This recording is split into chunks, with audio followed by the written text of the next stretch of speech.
தேடும் நேயர் நெஞ்சங்களில் குடியிருப்பவன், தேடாத மனிதருக்கும் உணவளிப்பவன், வாடும் இதயம் மலர்வதற்கு வழிவகுப்பவன், வாஞ்சையோடு யாவருக்கும் துணை நிற்பவன், அலை முழங்கும் கடல் படைத்து அழகு பார்ப்பவன், அலையின் மீதும் மலையின் மீதும் ஆட்சி செய்பவன், தலை வணங்கி கேட்பவர்க்கு தந்து மகிழ்பவன், தரணி எங்கும் நிறைந்து நிற்கும் மகாவல்லவன், இறைவனிடம் கையேந்துங்கள், அவன் இல்லை என்று சொல்லுவதில்லை.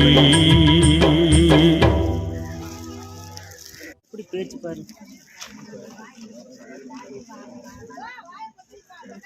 குடு குடு அவளை கொடுக்க சொல்லு. குடு ஐசா, எடுத்து குடு ஐசா.